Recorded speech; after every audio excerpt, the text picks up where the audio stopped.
Hello and welcome to the Booze and Tunes podcast featuring myself, Thomas T. Rads Radley, as well as my close friend and cohort who joins us weekly, Lee Wogison Wogo. Yep, that's what they call me. Shunky is actually returning for week 2, so everybody give a quick shout out to Shunkadelic. Yo. And joining us this week as a guest is Dylan Kerek Dismares. Shout outs to the boy. Thank you. So this is the 6th week of the podcast, episode 6. As typical, we are 4 drunk morons who discuss all things music. We want to start off today, as always, by thanking you guys for joining us and welcoming you to the channel. Be sure to like, subscribe, and comment, and leave dick pics down below. We're going to start off this week, as we do most weeks, with the New Music Friday. The big news this week was Future and Uzi's joint album.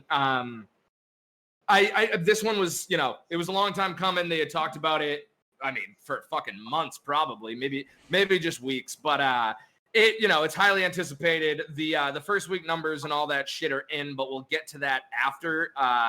First and foremost, we're going to start out with Dylan here. Dylan, what'd you think of the album and favorite tracks, takeaways, least favorite tracks? Also, the album name is Pluto X Baby Pluto. I don't think I mentioned that. I don't know. I thought it was pretty good. I like Uzi, but I'm kind of iffy on Future half the time. But okay, I don't know. I like most of it. So, all right. Favorite track? I don't even know the names, honestly. I just kind of went right through. So fair enough. No, fair. It's understandable. It's a vibe. Yeah.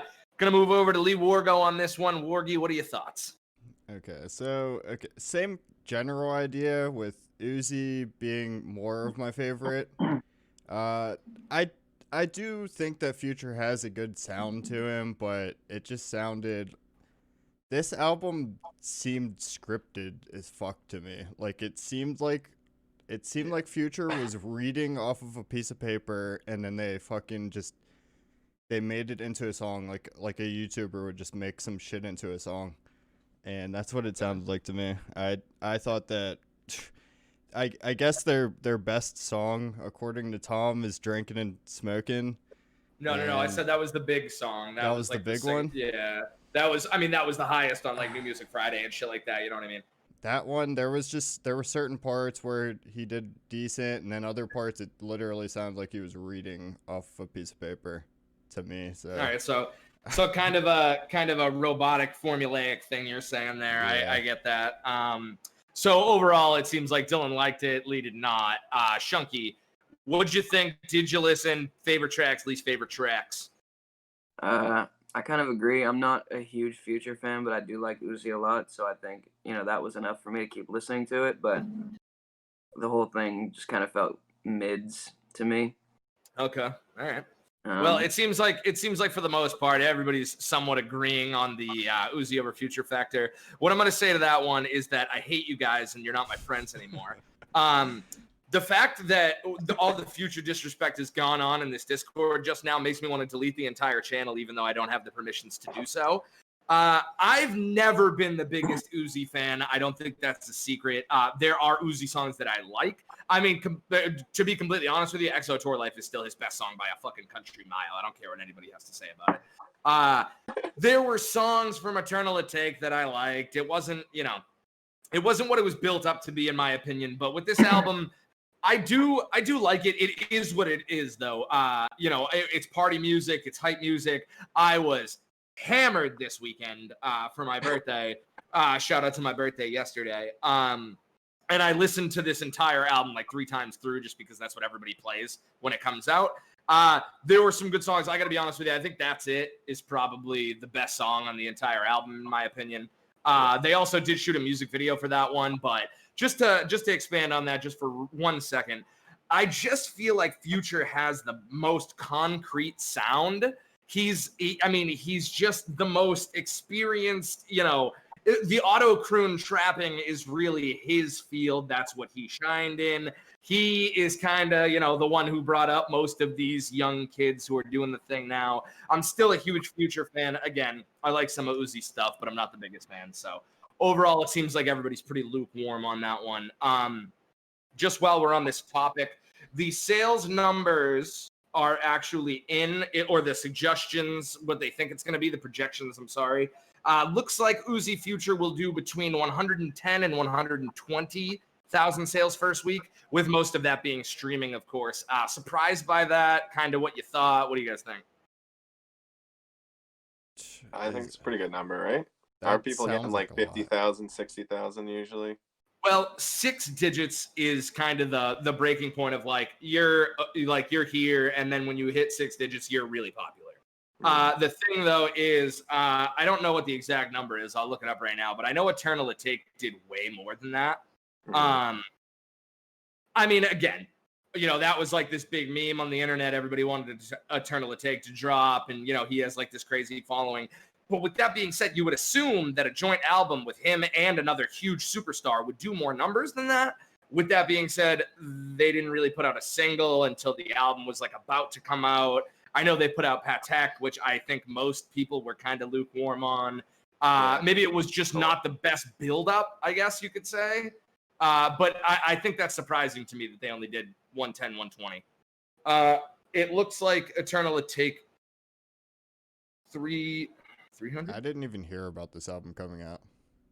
The Future Uzi one? Yeah, it just came out on me, dude. Just out of surprise.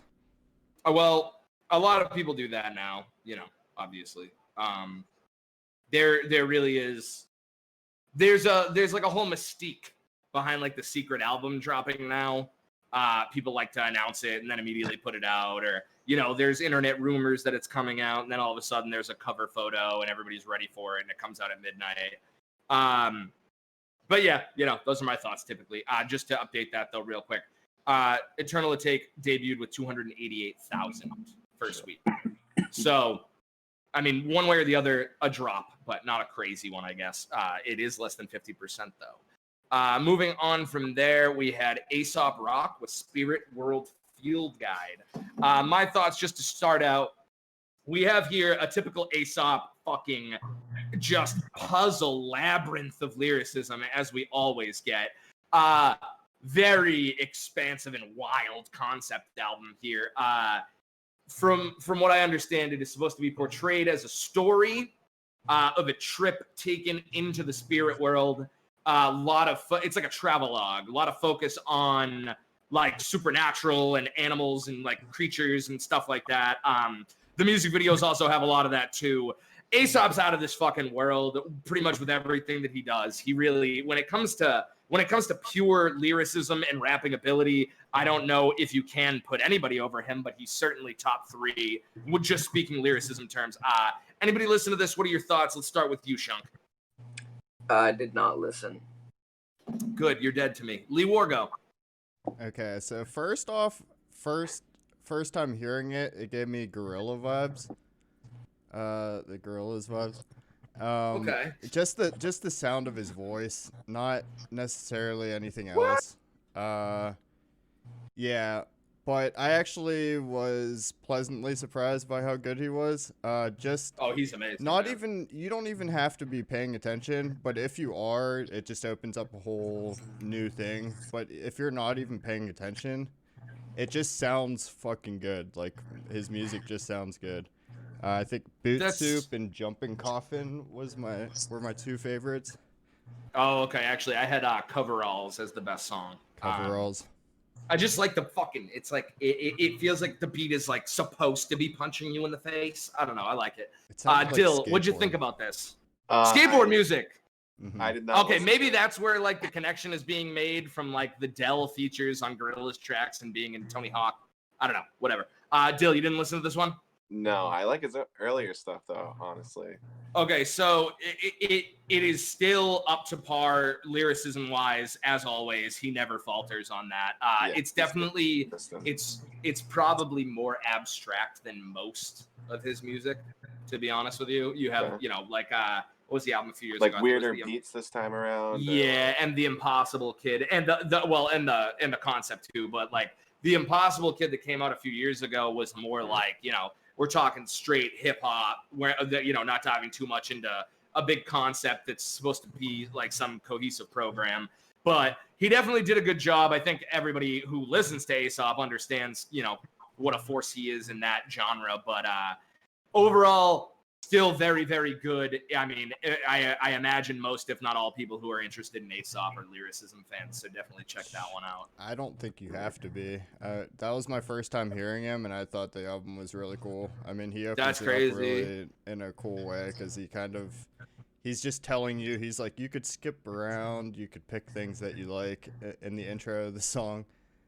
Yeah, no, and I get it. I mean, he's a cool guy. He definitely has a mystique behind him. To be honest with you, though, Aesop's been around for fucking 20 years, maybe more. Most of his fans are the underground lyricism based fan base. But yeah, I mean, with that being said, take that as you want it, because just somebody who listened to it for the first time, that's how Lee felt about it. So if you're interested in finding some new hip hop, definitely give that one a peep. We had the Lil Nas X new single, Holiday. I mean, with all, oh God, how do I say this? I like Lil Nas X as a person. I think he's a great character, a great brand. He's great on Twitter. He seems like a nice guy. I can't for the fucking life of me ever see myself putting this song on, like, ever. It's so boring and underwhelming from Well, you had to put it on though to listen to it, you know what I mean? I had to check it out. Did you bop your head? Not really. I mean, dude, it's nearly a meme song. Like, it sounds like his other hit after Old Town Road, honestly. Panini? What, Panini? Yeah. I like that song a lot, though, just like musical production wise and stuff. But my main thing, honestly, is it's just underwhelming. Like, he's not the most technically gifted rapper or singer, and there seems to be some weird impasse that he's trying to bridge there. But whatever. I mean, it's not terrible. It's just very mediocre in my opinion. That's just what I think. Shunk, what are your thoughts on this one? Banger. All right. Okay, fair enough. No, I like the beat a lot. I thought it was kind of boring too, but Oh. I mean, you had Day Trip on the production, so it's nice and entertaining. But I wouldn't listen to it again, probably. So not quite a banger. No.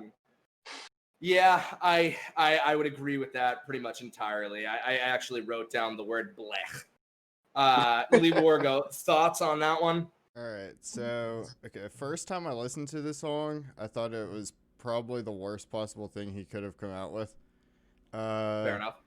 I listened to it a couple times. I gotta say it's catchy. Even in my head right now, hey, it's a holiday. It's just in my head every time I think of the fucking stupid song. And Michael Jackson.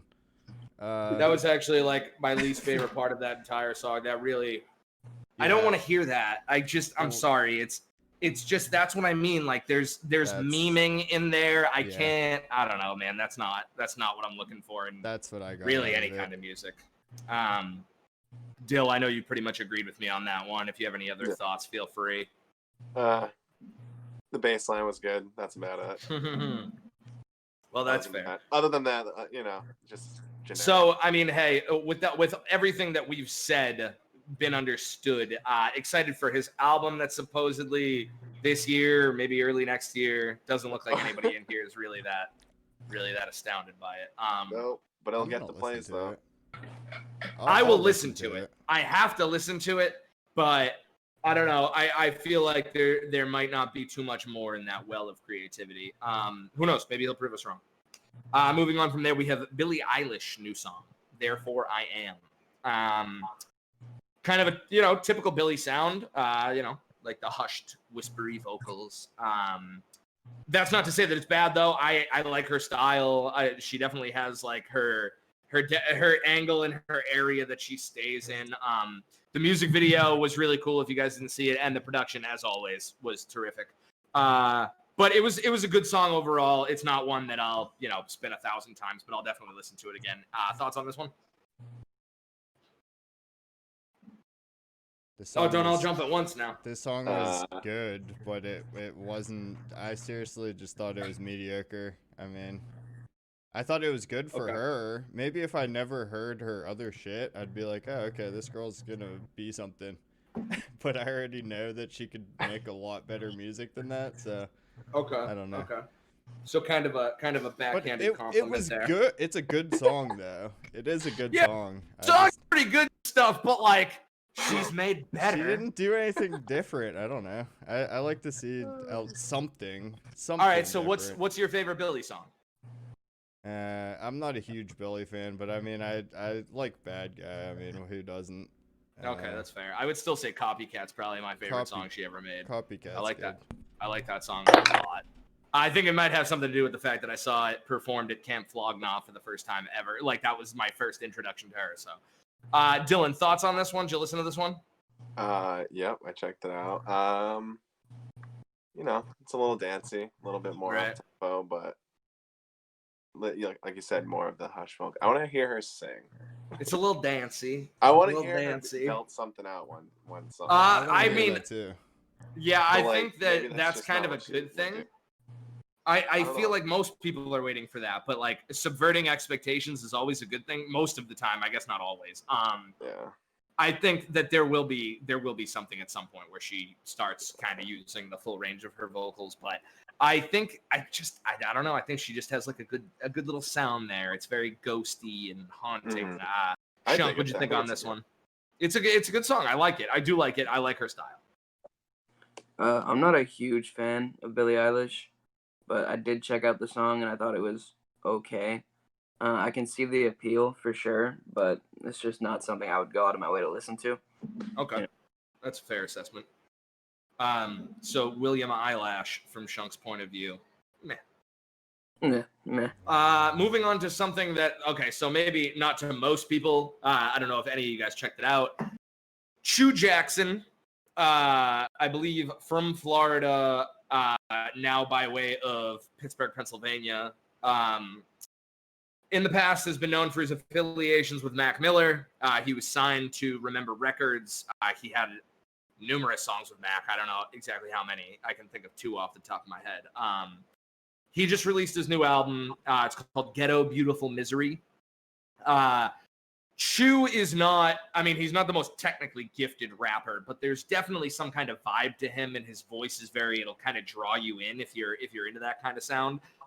It seems like with this album, as opposed to the last few, he seems to have went back to the sound that kind of got him where he was or is now. He's rapping, but it's not like, he's going to bar you out or anything. But the beat choices on some of the songs are really, really good. He's definitely back to the best of his music, in my opinion. I feel like the past, maybe, I don't know, 2 or 3 albums, whatever, were really based on like the conformity factor. He wanted it to sound more mainstream, or towards that sound anyways. And I would have to say the best songs on that to me were Ibiza and the Billman interlude. Anybody give this a shot except me? Anybody listen to this? No. It's good. It's very, it is underground. He does have a lot of listens. He does have fans. If you guys want to check that one out, I do recommend it. A lot of his past shit too. What was the Broken Hearts Make Money album was really good. There's a song on there with Mac called HD. He had Beer Flavored Pizza, which was his breakthrough mixtape, and that was a dope one. But shout out Choo Jackson. I do like that new album. I will go back to that one. It's good vibe music. The only other thing that there were 2 more. So we had the 2 Chainz album that came out on Friday. That is called So Help Me God. Anybody? Let's start with Dill. What are your thoughts about this one? I listened to like 5 songs. It's 2 Chainz. Right. Yeah. He's got the beats. He's got he's got his way of doing his verses and stuff. So I don't know. I dig it sometimes, but he has a standard. I guess you would say that's his realm, but it is usually pretty good. Shunk, thoughts on that one? I did not listen. You didn't listen to any of it? I did not, no. Damn, that's surprising to me. All right, well, kick him out. Lee Wargo, your thoughts on this one? Yeah, so this song reminded me of What song? what's this song? Okay, just the beginning of it reminded me of the What one song? Drake album. What song are you talking about? I'm talking about the single that Quarantine Thick? no, it was on the New Music Friday. What the fuck was the song called? It had the song with Youngboy in it. Oh, I know which one you're talking about. I'll look at it. Hold on. But I do know which one you're talking about. Yeah, so that's all I heard out of the album, and it kind of had Drake vibes to it until Two Okay. Chainz jumps on the track, which I was okay with. But Fair enough. Two The Chainz song's called is, Save Me, by the way. Save Me, okay. So I'm not the mean, biggest Youngboy fan, so I do agree with you on that one. Two Chainz is Two Chainz. I mean, I think everyone I like can 2 agree. Chainz. I think the biggest thing for me with 2 Chainz, as I'm sure it is most people, it's just, God damn, that man is just flowing with fucking personality. There is no way he's just so charismatic. You listen to a 2 Chainz song and you're like, I feel like I know this guy. Like, you don't know who he is as a person, but you know what that motherfucker's about. It's a good way to get your message across. But again, like Dill was saying, it's pretty standard 2 Chainz. The song Feel Away, though, with Kanye and Brent Faiyaz. Brent fucking Faiyaz, dude, has the voice of a goddamn angel. That man can do no wrong. I will listen to Brent Faiyaz until the day I die. I'll be 90 years old on the stoop, kicking it, listening to Fuck the World. Shout out Brent Faiyaz. Also, the other standout, in my opinion, on this album was Ziploc with Kevin Gates. That shit is a fucking bang fest, my boy. But regardless, it doesn't seem like anybody else listened to that one, so I'm going to stop my shouting. Faiyaz is awesome, so Dude, check it out. Brent, do you guys listen to Brent Faiyaz? Shunk, Dill? Nah, I never heard of him. Oh my God, dude, get on that now. That It's motherfucker worth it, is yeah. so dope, dude. He has, dude, when I say the most magical voice maybe I've ever heard in my entire life, but the lyrics are like straight up just the dirtiest, most demon shit. It's like, fucking, dude, he's singing like an angel and he's talking about, fucking like 6 chicks in the same week bouncing out on a plane. Like, bro, he's the man. Shout out Brent. Very, very, very, very, very good hook on that one. Last, not least, I'll save my opinions for the end, but the new Kodak album, Bill Israel is the name of it. Shunk, thoughts on this one? It's a funny name. I'm sorry. I didn't even know he dropped an album. Wow. All right. You get him out. Lee Wargo, thoughts on the Kodak album? Yep, didn't listen to it, but You're dead.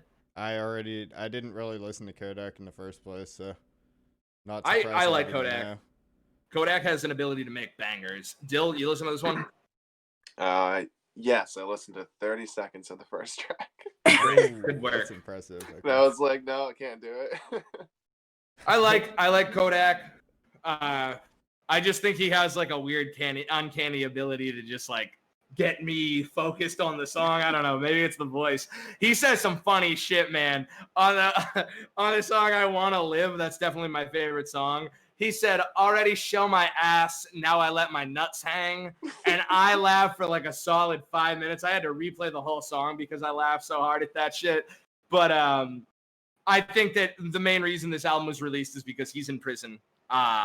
I believe it was announced recently that he'll be out November 3rd, 2022.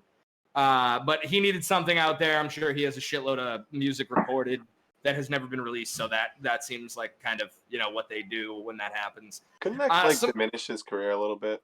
In a way? I think say, like, any he kind can of only have project that is songs. really just kind of hacked together is weird for me because it doesn't seem like, even on albums where there's not like a concept or anything like that, you can kind of tell when it's just like this song, that song, throw these songs over there.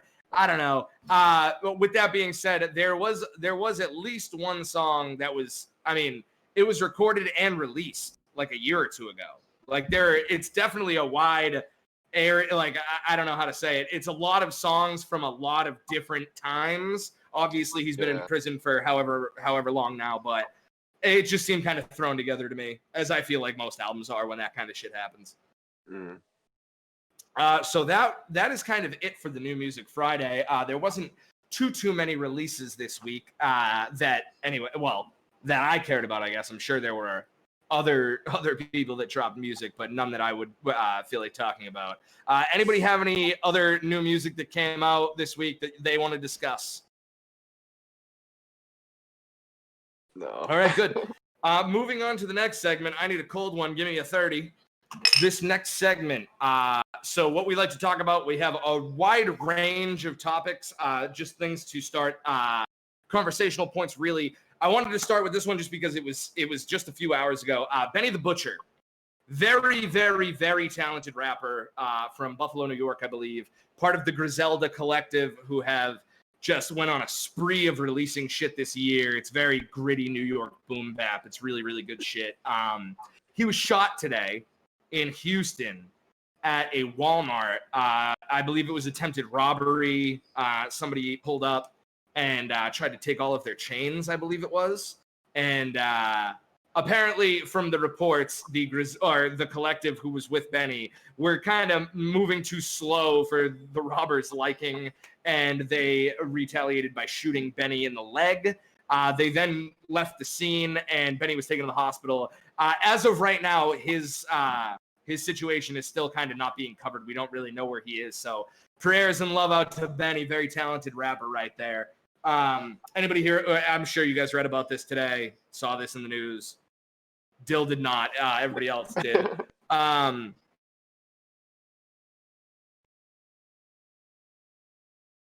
Tom? You cut Yep. out. All right. So. Oh, okay. My bad. I was like, why the hell is everybody just looking at me? Yeah, you cut out. Okay. I just think this is getting dumb. Like, everyone is getting fucking shot. I mean, he shot him in the leg, so I think you would hope that he was trying to shoot him in the leg, not to like seriously injure You would him, hope but that it didn't hit. I know there's like one big artery in the leg. I don't know shit. I'm not a Yeah. fucking doctor, man. Leave me alone. But Yeah, I but know I'm that there's just- like an area in the leg that'll fuck you up. So I'm just sick of people getting. that's what I fucking know. shot. Yeah. Yeah, it's getting old, especially because the kind of built upon point in this segment is that Boosey was also shot, also in Texas, also today, who is another very famous rapper. And just a few days ago, the rapper Mo was shot and killed in Texas. I believe that was on the highway. So what the fuck is going on with Texas right now? I mean, Jesus Christ. It's kind of crazy. It's wild. I mean, Since for I those don't of live you, there, I'm just gonna call it a shithole. wow, good. I live somewhat close to there, so don't say that too loud. For what it's worth, I mean, again, I hope. Well, unfortunately, Mo passed away. Rest in peace to him. I wasn't too familiar with his music, but I did see the headlines. I love Benny's music. Regardless, it sucks when anybody gets hit, but Boosey. I mean, Boosey is known as like. Boosey's like the fucking Grim Reaper, from what I understand. So anybody who shoots him really needs to watch out for themselves, especially if you don't kill the man, because from what I have heard, that motherfucker is going to come back at you. I know he's been in prison. I know, he's a real gangster. That is, from what I've read. Again, I don't know the guy, but I mean, hey, whoever did that, watch your ass. Moving on to what I think is going to be one of my favorite stories, definitely. I feel like we're going to have a lot of opinions on this one. I've been ready for this one. So we talked about the Uzi Future album that came out on Friday. So they're projected to do 110 to 120,000. They are in a battle for the #1 album, though. And the collective that they are battling. Anybody know? Anybody read about this? No. Uzi and Future are right now in a #1 album battle with AC/DC. Okay. Which is the best fucking thing I've heard all year. That is so funny to me. Pretty fucking funny, honestly. The cool contrast of it, before I pass it over to Dill for his thoughts on this one, is almost like 90% of Uzi and Future sales are streaming, and the exact opposite for AC/DC. It's all pure sales. It's all people going out and buying the album. Dylan, thoughts on this one? Who do you think is going to take it? What do you think of AC/DC? We know your thoughts about the Uzi Future album. Any thoughts on this? Okay, let's see. Well, I did listen to like a couple tracks off the new AC/DC.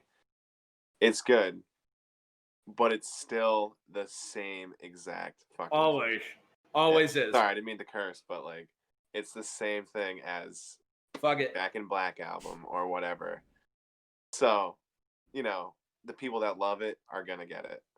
Right. And the same thing with Lil Uzi and Future. If you like it, you're gonna listen to it. So depends on who's more of like hardcore fans, I guess. Like, all right. So who do you think though? Give me your prediction. Who wins? Honestly, I'll give it to AC/DC, even though I'm not a big AC/DC fan at all. I think it's just like 80s culture, like music, like because of like TikTok and fucking Fleetwood Mac, like all these 80 bands are coming back. Right. So I don't know. I'm gonna give it to AC/DC, I guess. All right, I like that. I like that answer a lot. Lee Wargo, tell me what your thoughts on this are. Well, I didn't listen to the AC/DC album, so I don't know. I do know that the Future and Uzi album was like meh. So more so thoughts on the sales battle. Well, you would think that Future and Uzi would win that because I mean they're more popular right now than AC/DC, I think. At least with the younger generations are all going to be listening to that instead of AC/DC. Right. So, I mean, that is pretty wild. I cannot believe AC/DC is even fighting for that spot. Isn't that cool, though? Good on them, yeah. So thoughts, though. Who do you think takes this one? I think that Future and Uzi are going to take it. But okay. And Shunk, moving on to you. I also think Uzi and Future are going to take it, mainly because streaming is such a huge fucking part of like today's music. Absolutely. And I would imagine there's probably a lot more people listening to Uzi and Future, especially like right now, you know what I mean? Like our generation. Mm-hmm. Right. I don't know. I mean, I'm sure some of our parents, you know, are rushing out to go buy the fucking AC/DC album or whatever, but awesome. Great way to put it. Pandemic. I'm glad that I get to go last on this one. I definitely did not set it up this way. I love AC/DC, always have. I always will. They are just the fucking daddest rock of them all, man. I love it so much. There's really no better like being outside in Boston with a bunch of dudes in jean shorts and high white socks. Just drinking beers, smoking the doobs, and listening to some Akadaka, man. I don't know. My biggest point on this one, though, I love this battle here. This battle that proves not only that some of these bands, I mean, obviously a very legendary band, so this is kind of, you know, a weighted battle here because AC/DC's been around for whatever 3-4 decades. I just love, regardless of who the band is, not only the fact that they can compete for a #1 album still against superstars of this caliber, I love the fact that it's pure sales that are reining them in, because that just means to me that, you know, hopefully in the middle of a fucking pandemic, all of these sales are online, you schmucks in fucking Texas who are walking outside and buying an album at a Best Buy in a pandemic. But I think that's so awesome that they are competing for a #1. I'm not going to tell you who I think's going to win. I'm going to tell you that I want AC/DC to win just for the memes. I would love that so much because everybody would be like, what the fuck? Who the fuck is AC/DC? It would be amazing for the Twitter sphere to have to deal with that. So I'm going to shout that one out. That's a different question now. I mean, I know, but that's just how my brain works. That's just what I want to see. When was that AC/DC's last album? Before this one? Yeah. Before this one, I don't know. Let's check it out. I would have to say, if I were to guess, maybe 2-3 years ago. They still release. I mean, hey, when you have a band where the guitarist in Angus is the most famous member of the band, I mean, sure, you can get like carpal tunnel or fucking whatever, but that motherfucker can still shred. You don't, you know, if they're paying to go see the guitarist, dude. Every song sounds the same. We talk about this all the time. They're still yams. But if you're going to see the guitarist wiggly woo it out, then fucking go, man. AC/DC's the shit. I love it, man. So their most recent album before this one was Rock or Bust in 2014. Okay. What what a fucking title that is. Holy shit. My God. I take back everything I said. No, I'm kidding. The only other thing I wanted to note on this sales battle, 2 Chainz. Guess where he lands?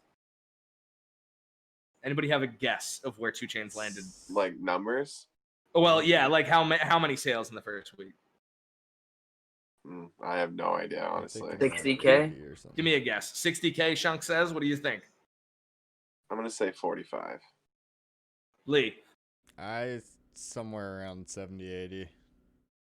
Ooh, 25 to 28. Wow. Very low. I think I'm super biased because I just like 2 Chainz a lot more than I do Future. People love 2 Chainz though. That's I think 2 Chainz is a very good example of needs a hit. He needs a hit to get the word out there. Dude. He is, but that's not. So the thing is, you talk about Future as cause they're in the basically the same age bracket, I guess. Not only does Future have the new generational sound, there are memes of Future every day, everywhere. He has this whole demon misogynistic cult behind him on Twitter that just love to make jokes. That kind of shit really does sell albums now. It makes people get interested about that person. They get behind that person. When it comes to 2 Chainz, how many fucking hits does he have? It's a vibe. Fucking goddamn, is that really the only one I'm gonna remember? Moneymaker off the new album was pretty big. I know the single Quarantine Thick is up there, I guess, charting somewhat. 2 Chainz has his hits. That's not the point. The point being that as a brand, as like a standalone human, when we were talking about Lil Nas X, I think Lil Nas X will sell more just off him being him. You know what I'm saying? Like that kind of idea where they're buying into the person more than the music. And Lil Nas X also has the. I was just gonna say, Lil Nas X also has the whole. Fan base where they'll stream fucking Lil Nas X's new songs. That's stream true. That shit. He has like a Twitter army. Yeah. He has like a K-pop fan base. Yeah. That's really what I'm serious. That's not even a dig. He has the most devoted fan base maybe ever, like BTS level shit. No, okay, never mind. Not BTS level. I don't want the army to come fucking knock it at my door. Shut up, BTS. Love you. Or your Twitter door. I'm not in for that. I don't want to. First of all, I wouldn't slander them, but I also don't want the army fucking. Don't worry. His Twitter is right under his camera. Good. Great. That's good. Moving on to the next one. So I'm sure most, if not all of you, have heard of the Megan Thee Stallion, Tory Lanez situation. Yes. Yeah. Okay. So apparently November 20th, they will both be dropping an album separately, obviously. Oh, competition. I thought it was Megan Thee Stallion all the way. Is that a fucking coincidence or who's the salty one? Both. I mean, I don't know, man. I don't know. It's the lore behind this could be a fucking Game of Thrones novel. Nobody knows what from all that I've read, Tory shot Megan while they were hammered in a car or outside of a car. The cops showed up. Megan said she wasn't going to rat, and then she did rat, and then she said it live on Instagram. Tory, I believe, is getting charged. I mean, obviously, they have to go through a trial and shit like that, but I don't know, man. That just seems so weird to me that maybe it is. Maybe one was planned, and then the other one was like, fuck them, we're going to take the sales away. I don't know. I have no idea. But my speculation is that, to be honest with you, I'm not a huge Megan Thee Stallion fan. I think Tory's pretty dope. I will listen to the Tory album over the Megan album. I know you're not supposed to listen to Tory anymore. But with that being said, I might not even listen to his album. I'll give him a chance, maybe. But what do you guys think? Who will do better? And do you think one did it to spite the other? I want to start with Lee here.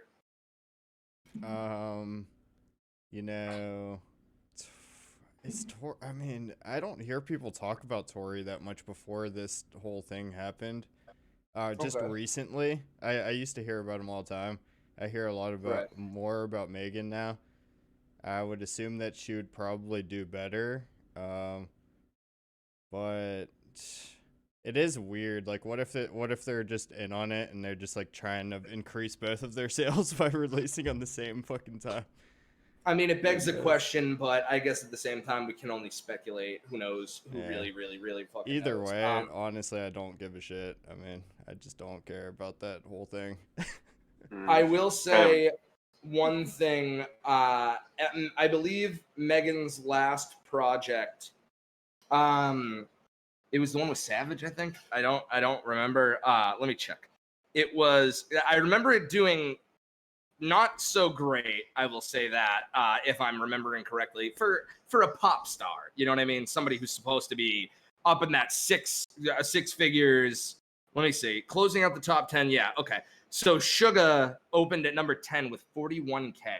That is not the numbers that I would expect somebody of that magnitude to do. I'm just being honest. Tory, however, I know has some pretty good sales. So on Lee's point, this year, Tory really, with quarantine, he did the whole Instagram radio shit where like he went live on Instagram when quarantine was happening. Everybody was inside, everybody was watching. He played music from other artists. He had girls dancing in the videos. He was going nuts. He had a microphone. Like, it was very fun. But that seemed to have been like what really blew him up this year. However, his album that came out not too long ago did 36,000 first week, so somewhat less than Meg. However, I will point this out. From what I understand, Tory Lanez is an entirely independent artist now. So those numbers are nothing to shake your head at. Because 41 as opposed to 36, he made way more money if he's 100% independent, as she is signed to Rock Nation. And somebody else, maybe. I think she has a joint venture. But I do think that the Megan album will probably outsell the Tory album at this point in time, especially with him being independent. But I guess we'll see. That one's coming out 5 days, November 20th. This one is, it was the big story this week. It just got announced. You guys know about the versus battles that they've had on Instagram, right? Oh, okay. I know what you're going to bring up. You guys know about this, Lee? I actually don't. They've had two artists like play their songs on Instagram Live, and like it's a hit battle. Like everybody plays their hits and blah blah blah. This fucking, what's that Michael Cera movie? Where they're Scott Pilgrim? Yeah, Scott Pilgrim. Is that what this No, is? but like they're playing. That's like a battle of the bands. They're playing it over Instagram in like their studio or whatever. The big news was though that Jeezy and Gucci Mane will be facing off in a versus battle. Now, for those of you unaware, Jeezy and Gucci's beef goes back to like fucking 2004, I think. People were killed. A lot of shit has gone down. I don't wanna spend too much time going through the story because it's fucking never ending. But just to give you a brief timeline, when it started, Jeezy and Gucci were making songs together. They made a song called Icy. Jeezy believed that it was going to be on his own debut album, Let's Get It, Thug Motivation 101. It ended up going on Gucci's first independent album. Jeezy was pissed, said he was never paid, and then the song ended up actually going number 46 on the Billboard charts. Jeezy then went on to put a bounty on Gucci Mane's chain on a diss record called Stay Strapped. Jeezy, still mad about Icy from before, offered $10,000 for Gucci's chain. Gucci responds with a diss track named Round One, declaring war, saying this is round one. Gucci was then charged with the murder of Jeezy's friend. As Gucci visited a female, 4 men broke into the house, assaulted Gucci, and Gucci grabbed his gun and began shooting. He hit one man, Henry Lee Clark, a.k.a. Pookie Loke. Everyone left. Gucci goes to jail, and the man actually died. He was found dead. He, on a prison phone call, said that he was remorseful about it. He only did what he had to do because he was getting jumped by 4 people. Jeezy claimed no responsibility whatsoever, says Gucci just wanted to sell albums and made the story up. Gucci gets acquitted of the murder because of self-defense. There was an eyewitness that took Gucci's side. Gucci then a year later releases another diss record and then does a mixtape with DJ Drama, who is a longtime friend of Jeezy's. Crews fight at a screening of the movie Notorious about Biggie. Jeezy releases another diss record. And then basically they just kind of go back and forth, calling each other out on radio. And then they solve the beef. And then it was a brawl again. And now it seems that they hate each other all over again, with the last thing in their beef being that Gucci bet $100,000 he could beat up Jeezy. So they're doing a versus battle. I don't know if any of you like either of these artists, but with this past being up, what do you guys think about them agreeing to do this? How much do you think they were paid? What do you think about this in general? What are your thoughts, Dylan? I thought you were gonna talk about Outkast and Tribe possibly doing a versus or something. Not till it's locked in. I read something about that, but honestly, I don't know the artist, so I don't really care about it. So okay, fair enough. It's kind of cool that they're, they had beef. Settle it with this. See if it works out. Hopefully, well, that's the thing. Hopefully, this is settling it. We don't know. I mean, for all I know, they still hate each other. I mean, it could be a pretty heated exchange on Instagram. I really don't know. Lee Wargo, thoughts on this one? Personally, I don't really care. I mean, if people were following that, I could see the appeal in it. But also, I mean, if that's real shit that happened, it's not like a reality show. That's fucked up shit. Right. These are two real gangsters they're all from Atlanta. When they squashed the beef initially many years ago, I believe it was, I wrote it down. He said that Jeezy calls a truce with Gucci Mane and Drama, says it's bigger than all of us. They are all from Atlanta. And he did state that they are all getting older and they should get together and do it for the city. With that being said, Atlanta did really fucking take off the last 5-10 years in the mainstream rap game. Shunk, thoughts on this one? I also don't really give much of a shit, but I'm sure they were great. I'm sure we have no thoughts on this whatsoever. He has thoughts, dude. He has thoughts. Shoot me your thoughts, buddy. I'm sure they were paid a fuck ton of money. And I do think for them to have to get together like that and do that, there's got to be some sort of, there's got to be some gray area where they don't absolutely despise each other. You know what I mean? You would hope so. Yeah. And with the whole Gucci after prison, I mean, he gets in amazing shape. He's sober, or, this, that, and the other thing. Everybody has seen Gucci's rise after getting back out of prison, so hopefully they're on good terms and we can just have a great battle. This should be good. I mean, for other people that are fucking hating each other to see that and be like, oh shit, well, if they can get past that, then it's a good point. I mean, it is a good point. In my own opinion, I mean, I do think Jeezy is better than Gucci. Jeezy has some real fucking hits.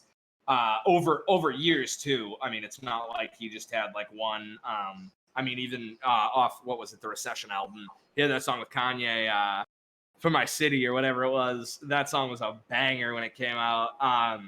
But I'm excited to watch it. Just to be honest with you, just to see what happens. I would like to see if they argue it out or go nuts or whatever happens. But this is one that I will sit down and watch. On Dill's point, if Outkast and Tribe Called Quest maybe have a versus battle, that'll be one that we speak about. Moving on from that one. This is one that I actually kind of have some strong thoughts. I know Ashanti's going to meme me on this one, but the new Russ album, Chomp, is coming out soon. Now, the big story about this one is Russ says that he will be rapping. It's not pop. It's not hip hop. It's not chart music. It's all rap. He released the song with Ab-Soul called Who Wants What. The video was actually Rap City Basement with Big Tigger from way back in the day. They kind of brought back the idea of an old television show. I don't know if you guys are familiar with that. But the song's good. I like Russ. I mean, all the hate is super unwarranted on him. Whatever, who cares? He can rap, but oh my God, is it so apparent that he cannot rap at Ab-Soul's level? He raps, it's good, but Ab-Soul, are you fucking serious? You picked the motherfucker who's gonna rap 6 circles around you and then just jog off screen giggling to himself. Ab-Soul can spit better than 95% of the rappers in the world anyways. What a ballsy move from him. The thing is, though, about this album, when I say that it's supposed to be real rap-oriented, he has DJ Premier on there. He has King Crooked on there. He has production from Alchemist. He has a feature from Busta Rhymes, feature from Black Thought, feature from Benny the Butcher, and a production from Ninth Wonder. So he definitely wanted to bring out like the classic boom bap hip hop styles. Again, like I said, I like Russ. All the hate on him is super unwarranted just because he kind of, he did it himself. He did it all himself. We all know. It's like Logic being fucking biracial. I want to start with Shunk on this one. What are your thoughts? Corny. Okay. Well, that's not a thought. But whatever. Did you listen to the song with Absol? No. Good. So you have no thoughts on that. What are your thoughts about him moving away from the poppy angle though? He's going for the real rap shit now, it seems. I personally thought Russ's major appeal was that he was super like poppy and singy. But there were a few tracks on what is it? There's Really a Wolf. Is that what the name of it is? There were a few tracks on that where he was spitting some bars, right? And it wasn't bad at all. So I mean, it probably won't be a bad idea. And I know everybody hates him for the memes and all that, but right. I do think his appeal was, where he shined was that he was a good singer and he could put a melody together. So it'll be interesting to see what he does with a straight up rap album.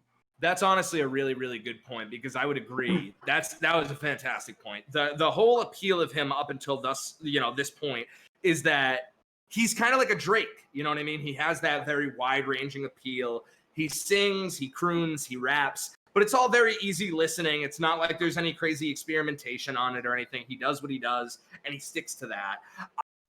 I'm pretty interested to see how he's going to rap over, some DJ Premier and some Alchemist shit. That's pretty cool to me because that's really like him being like, you know what? I'm going to do it, and I'm going to do it right, and I'm excited for it. Dill, thoughts on this?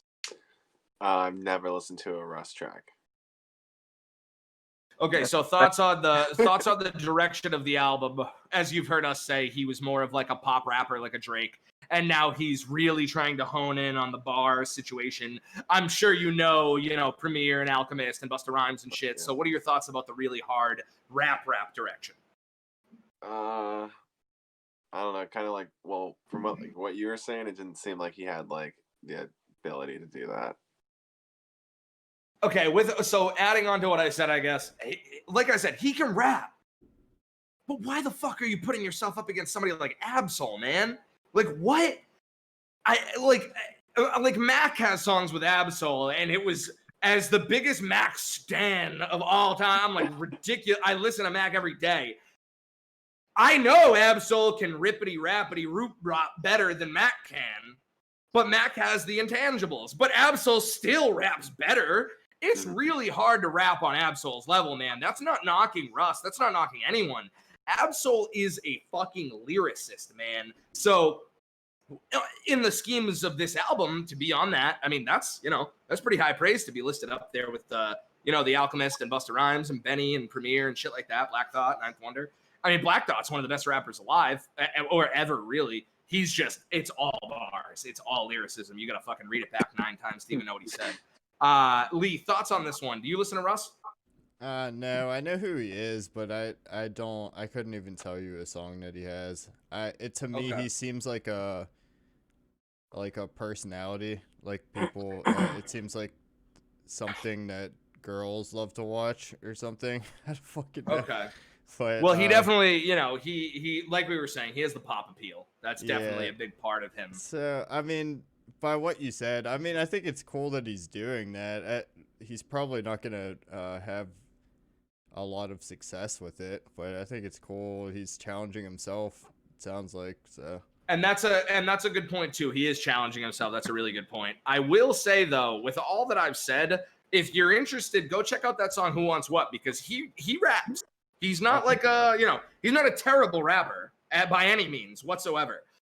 But you being like a B plus MC, like really, like, speaking in lyricism and flows and metaphors and all kinds of shit, to put somebody like that up against Absol, that's really out there, man. That'd be like Big Sean, who can rap, but he's a pop star. More like, first and foremost, he's maybe not a pop star, a pop rapper. He's a rapper, but he is pop.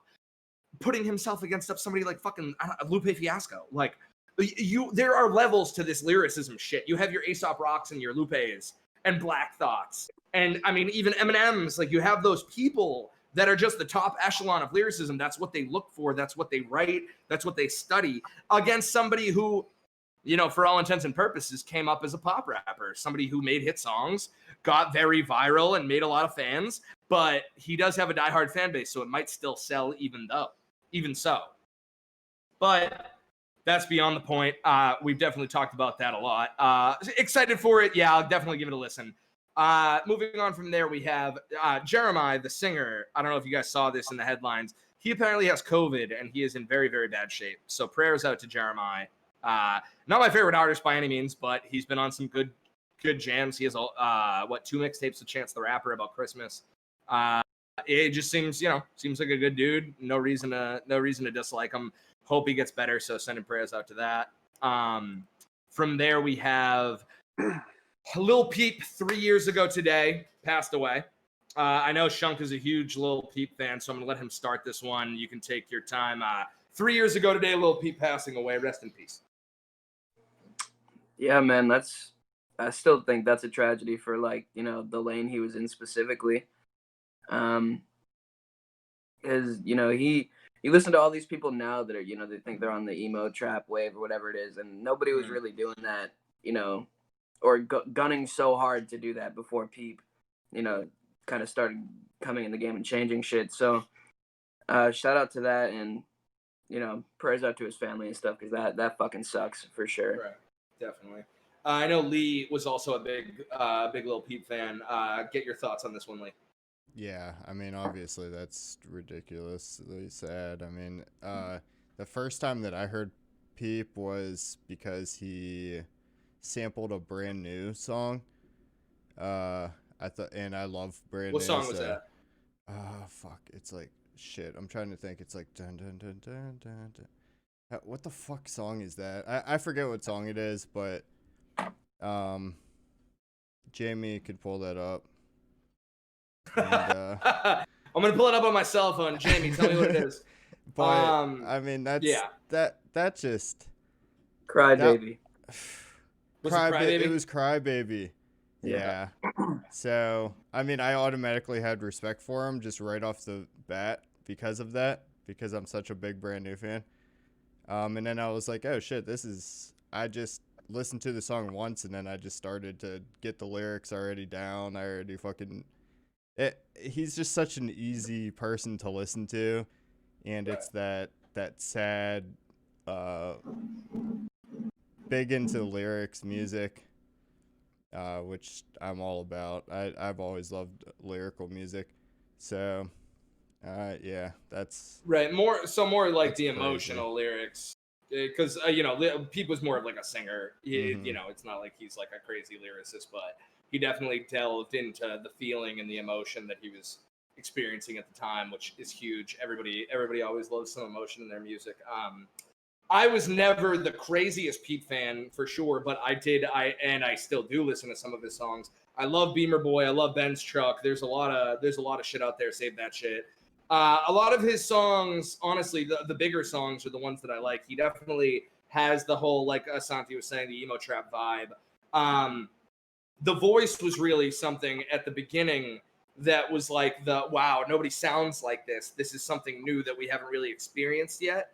So I think a lot of people grasped onto that. And with, you know, it goes without saying, as a white artist, you know, there are a lot of kids out there who are like, oh, okay, I can closely associate with this person as opposed to this other person. But he definitely did develop a huge cult following. He was a talented kid. Rest in peace to him, definitely. Dylan, thoughts on this one? You like Pete? Yeah, I actually really like People. Okay, cool. He's definitely the best, like, out of that class, like, okay, for sure. Like, his vocal range and, like, the way he sang, and, like, you know, he did everything kind of like on spot and stuff like that too, which is kind of showing like raw emotion in a way. So I don't know, I feel like it kind of sucks that he died so young, but you know. It's a good word choice, Yeah. I would say, in the raw vocals. He's very, he's very raw He layered down to the it, bone. just like did the same vocal take, but just right. And it was, there was a certain emotion to it that just felt like it was like right off the bone. You know what I mean? It was something that really meant something. He was writing about his own life and experiences, so it did feel like it was right there. So again, rest in peace to him. The last shout out that I want to make, just because it was again another anniversary, 9 years ago today, one of my favorite albums ever, Take Care dropped. I'm gonna save myself for last on this one because I love Take Care. I'm pretty sure that's Akanti's favorite album ever. So I'm gonna start it with Dill. You go. Never listened to it. What the fuck? I've never listened to it, dude. Oh my god. I think I've heard every other Drake album but that one. Every single song that has been made in the crooner rap genre in the last 10 years is because of that album. And it only came out like 8 or 9 years ago. I can imagine. I mean, it set the precedent for like what we hear all the time from, people like Party Next Door and Bryson Tiller and I mean, even like I said, Russ, shit like that. Brent Faiyaz, a lot of stuff like that. Like that's where that kind of genre came from, that album. With that being said, flaws and all, it reminds me in the terms of albums as like a late registration to Kanye. It has flaws, but it's so good when it's good. The highs are so high that it's really difficult to be like, oh, well, this part kills it, because even the lesser known songs or like the lower songs on the album are still so beautifully presented that even if some of the songs didn't age so well, they still hit in that moment in time. Lee, thoughts on this one? Well, this album has Marvin's Room on it, so that kind of speaks for itself. Yeah, does, baby. It kind of fucking does. Like literally after Marvin's Room came out, I think probably 7 million artists came out with a voicemail song after that, including Trads. Nothing changed, nice knowing you. No, I never did that. That song doesn't. Nope, don't know what you're talking about. But I mean, this album just kind of speaks for itself. I think it's one of the best in its genre. I mean, probably top 3 in the genre. Right. Okay, I would agree with all of that. Maybe number 1. Yeah. Shunk, I want to move on to you because I know you have some strong thoughts on this album, so hit me with it. Definitely. Like you said, it's my favorite album ever in the world.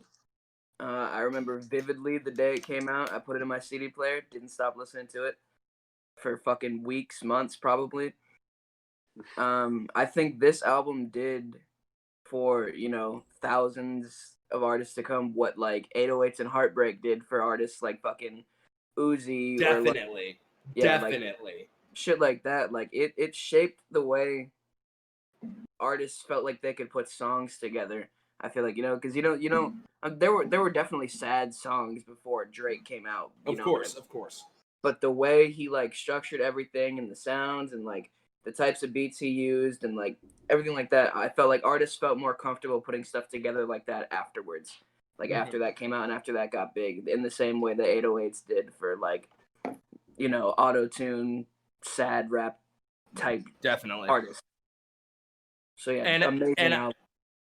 Adding on to that, I mean, as I stated, I'm a huge Drake fan. Take Care, in my opinion, is probably his magnum opus. You can't really deny on that album both sides of Drake, which is what I really appreciate. You have songs where you have like Over My Dead Body, where it's the vibe that really gets you into it. But the lyrics, the flows, I mean, his voice, it's just so all-encompassing. It's difficult to look away from. And then when you come to something like the song Take Care with Rihanna, where you have like a dance style, like club song, the man really did, kind of do it all on that one in an era where, how many songs were on this? 21, 22? On Deluxe, Something like that, yeah. But it wasn't really it wasn't the streaming era. that it is now, where people are putting 25 songs on an album to get the streams out of it. He just truly believed that every song on there was necessary and that people would resonate with it. And I think most of our generation really did. Again, like Shunk said, a lot of people in our generation would probably consider this to be their favorite album, or like their top Drake album at the very least.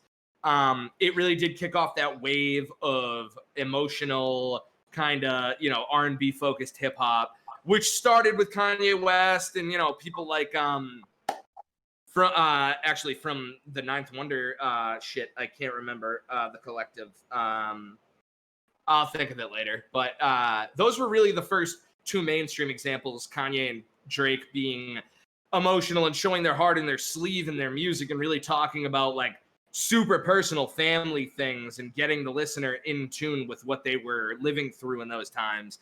And Take Care just seemed like, a young rising star hitting that upper echelon that he had been shooting for so long. And it's very rare when an album like that meets expectations. It's very rare when somebody who is trying to get there and everybody expects them to get there actually gets there. Because most of the time when you build somebody up like that, they really don't hit the mark, or they underwhelm, or whatever it may be. Drake with that album, especially from Thank Me Later, I mean, the level up was just so noticeable. It was unbelievable with the hits and the lyricism, better production, just everything on that album really seemed to struck a chord with our generation. So I guess that's why we're still talking about it 10 years later, almost. So that is it for the segments that we have tonight. So on this one, I'm going to hit it cold one. We need to transition, boys. Everybody chug with me.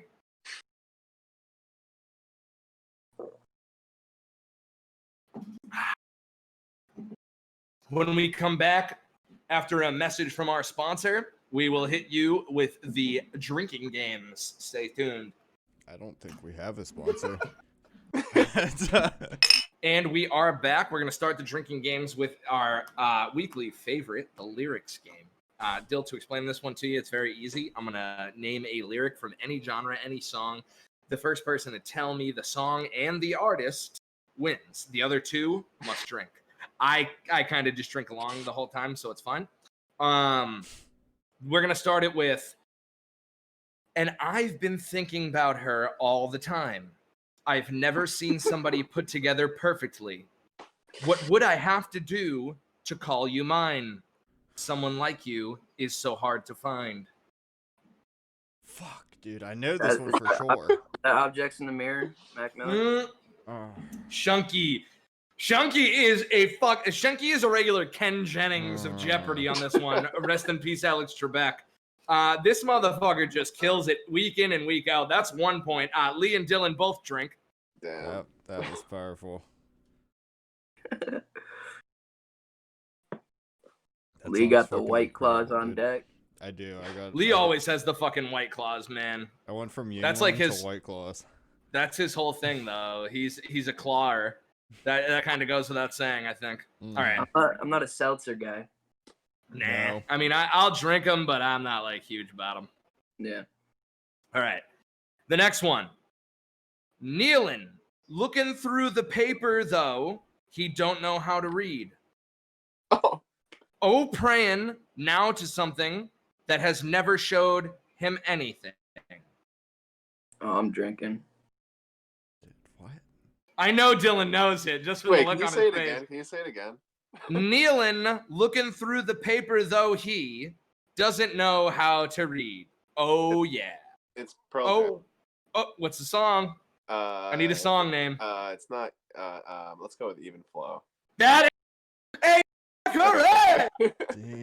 Shunky and Lee drink. He definitely got it. Dylan was ready for that one. All right, so we have, what are the scores here? Yeah, well, that's the thing. When you say it like that in just a typical voice, that's really not how it. That's not how it comes out. So we have Shunky at 1, we have Dylan at 1, and Lee at a fat 0 goose egger. We're gonna see what Lee can do. Moving on. This one, well, you never know, brother. You just never know. This one. Are those the lyrics? No. Could be my favorite. All right. I won't know. Smell that marijuana, they gon' follow. throwing money on her like she won the lotto. Pussy must be serious. Hold up, scared of heights. Come face your fears. One more time, Tomboy. Smell that marijuana. They gon' follow. Throwing money on her like she won the lotto. Pussy must be serious. Hold up. Scared of heights. Come face your fears. This ain't Fuck the World by fucking Brent Faiyaz, is it? It sounds like a Brent Faiyaz fucking line. It kind of does, honestly. I won't lie. But this was actually before most people probably even found Brent. Damn it. What? Any hints? Can you give us any hints? Lee. Home. Oh. What year? What year? Oh, I'll give you a year. That's fair. 20 fucking. I don't even know. What the fuck? 2014. 2014. I have no idea, honestly. You said That is home. Everybody. I said Lee home. Lee home. Lee. Yeah, that's my home. name, and then home after it. Yup. Pittsburgh? Thinking about. Is it Wiz Khalifa? Oh. It's fucking Wiz Khalifa, dude. What the fuck song does Wiz Khalifa have besides Black and Yellow? Oh my Lanta. He has that. All right, you all lose. Everybody drink. Tape he has that's really fucking good. Flight School or something.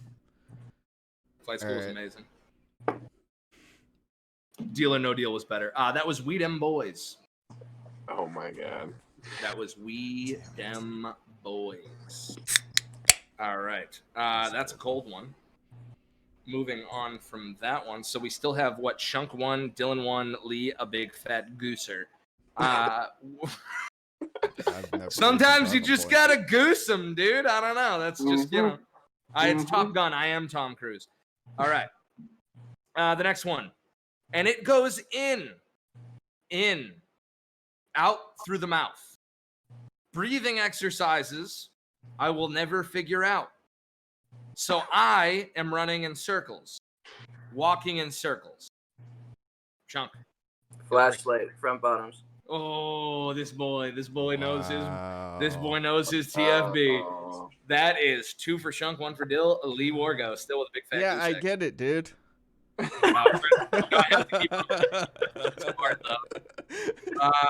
If I don't say it, then it really doesn't matter, if I'm being honest.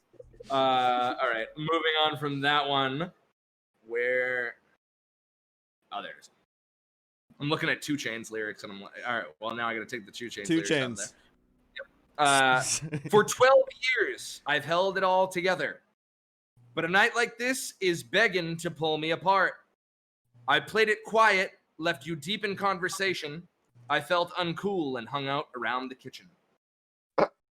70 times 7 brand new? Yeah! Oh my god. Baby! My first point dude, ever. I could literally fucking see your face that entire time. I was like, dude, he knows. I know he knows exactly what it is, but I'm not sure he's going to get the name of it. All right. All right, so I got to really... I can't use that one, obviously, because I just totally told you guys that it was a fucking 2 Chainz lyric. All right, we are in round 7. Oh, I only had 6. All right, we're going to go here. I got backups. Don't worry about it. All right. I'm only sure that I can't take any more. Before you take a swing, I wonder, what are we fighting for? Fuck, I know this one for sure too, but I don't. Yep. I'll repeat that one. I'm only pretty sure that I can't take any more. Before you take a swing, I wonder, what are we fighting for? What genre is this? Alternative rock. Fucking knew it. Doesn't help though. Well, it definitely wasn't no Lil Wayne. Yeah, definitely not. Definitely wasn't Weezy on that one. You got to give something else, clearly. I guess everybody's drinking on that one. That is How's It Going to Be by Third Eye Blind. An amazing song. An amazing song. Everybody's drinking though.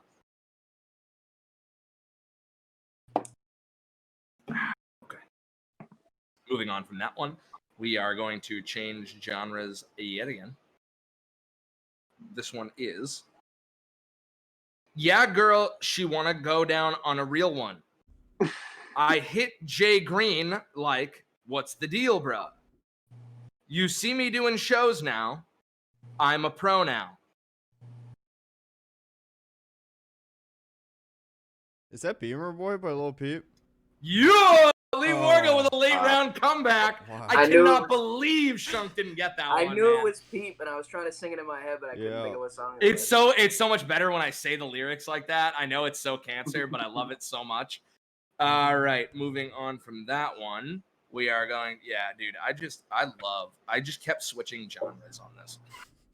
I just kept going from like the most ridiculous shit ever. All right, I hate to turn up out of the blue uninvited. But I couldn't stay away. I couldn't fight it. I had hoped you'd see my face and that you'd be reminded that for me, it isn't over. Fucking Mom Jean's Death Cup or something. Fuck. Way off on that one. God damn it. Is that Where the Hood At by DMX? It's way off. Dill, you got a guess? No, I'll repeat it for you. Oh, no okay. idea. That is Someone Like You by Adele. Oh, well, yeah, I definitely I hate to turn up out of the blue uninvited, but I couldn't stay away. I couldn't hide it. Oh, those man. Mom Jeans. Yeah, well, you were wrong. I think you were probably wrong on every front. Maybe not the back, but definitely the front. I was definitely close with DMX, though. Yeah. Shunk was the closest one by like a long shot, if I'm being honest. All right. Where is I want to keep switching genres. Hold on, let me scroll for a second.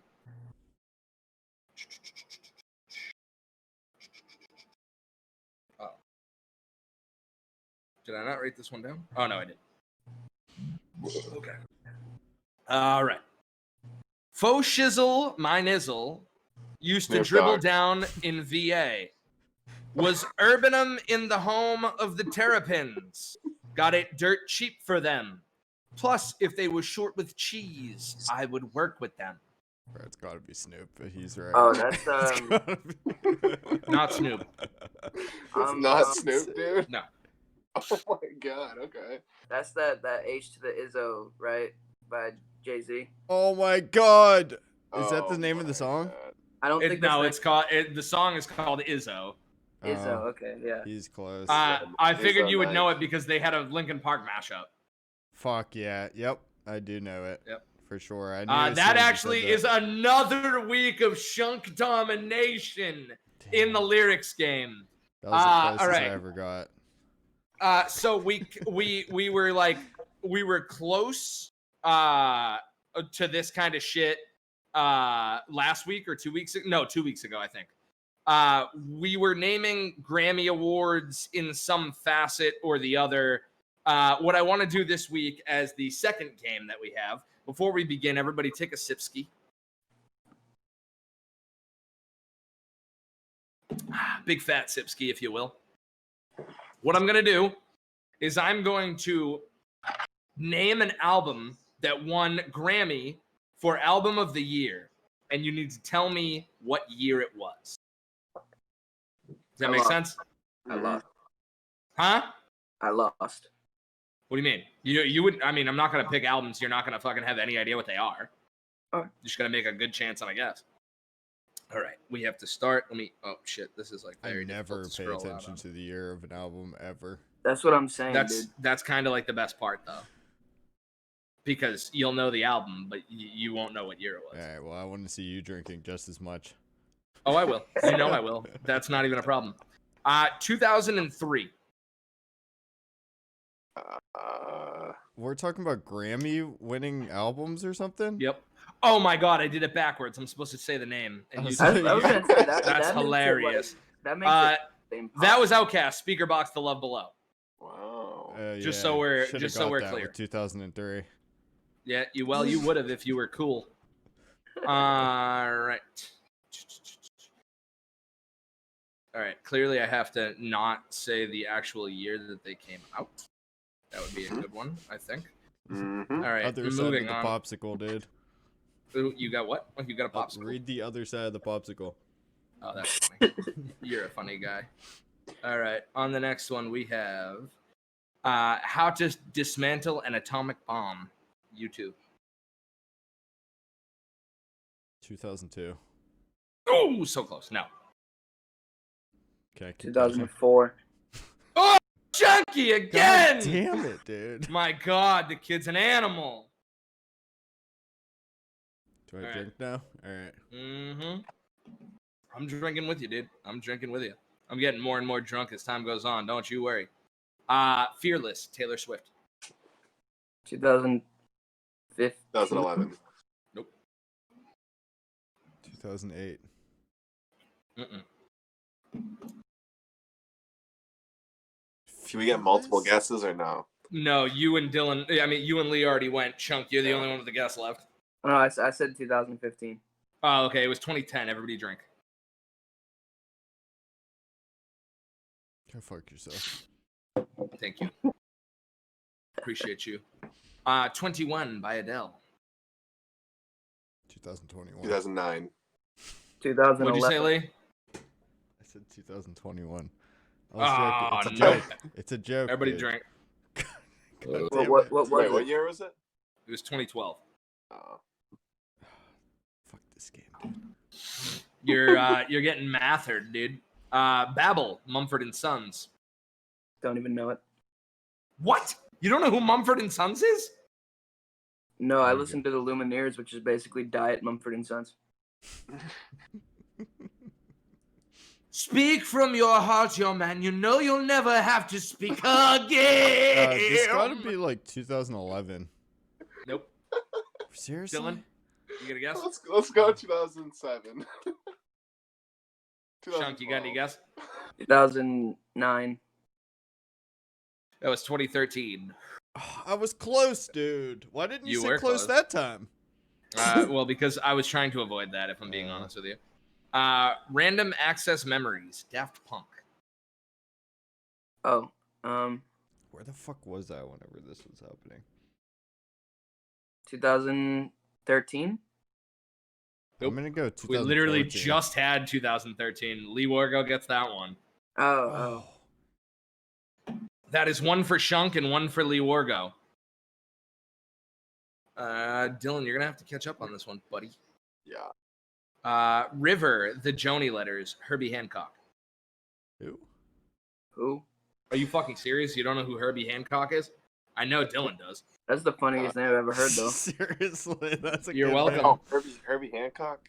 Herbie Yep. Hancock. Wait, I don't even know how far the Grammys go back. It's not that far. They gonna think I won the Grammys. I don't know, honestly. You're dead to me. I 2008. Everybody drank. That's a year. Yeah, I'm I gonna get guess. fucking blasted. For real. We're all hammered. It's gonna be awesome. All right. We're not gonna do that one because fuck that one. Oh, yeah, no, that's the same one. Good. Ray Charles, Genius Loves Companion. I'm a fucking moron. 2005. Seriously? Dylan with the ill guess. 1, 1, and 1, baby. I Why like do you that do shit. that? Let's go. Dill's the thug, dude. He's a thug. All right. Moving on from there, we have Two Against Nature by Steely Dan. It's a pirate, right? Yes, that is a pirate. 2000. What'd you say? 2000. Nope.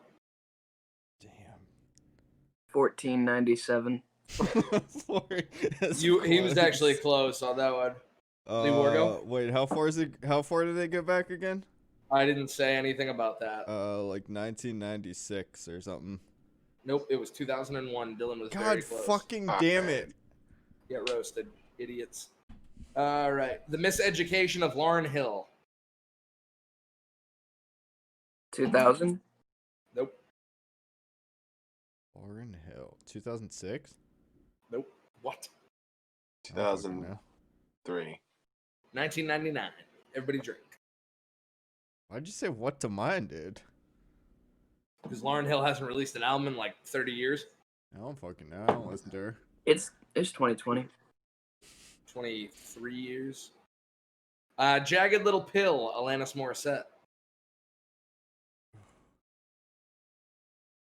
I love Fucking Alanis, but I don't know. Dill, I feel like you really should know this one. I don't know, man. Is it 98? Nope. I was gonna say 97. Nope. Shunk? 2000.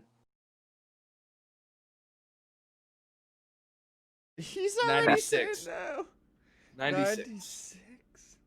96 was the one. All right. We have... Back on the Block, Quincy Jones. See, the fact that I don't know how far Grammys go back is like blowing my mind. So I'm like, Right, it could right. be 84. Nope. Damn. Lee? 92? Oh, no. Fuck, dude. God damn it. 1994. Nope. 91. Okay, That's- so like oh. after he did some Michael Jackson albums. Taylor Swift, 1989 is the name of the album. 2014. 2008. Nope. Fuck. God damn it. I swear I would have got it. Pretty sure that's like one of her first albums, no? Nope. No? Alright, so 2016. Yep. Damn. Chunk got 2. What the fuck? Chunk, you better not be reading this shit. You can't see right now? But He's there's cheating. teardrops on my guitar. Oh, shit. You shouldn't have. All right. 24K Magic, Bruno Mars. No idea. 2008. God, son of a bitch, dude. That's 17. Nope. 2000. 2018. Oh, come You on. already What guessed, was Chunk. it? 2018. He still makes music? Yeah. I was listening to him, dude. Well, he did win a Grammy, so yeah, I guess so. Beck, Morning Phase. Gotta be fucking 95 or something.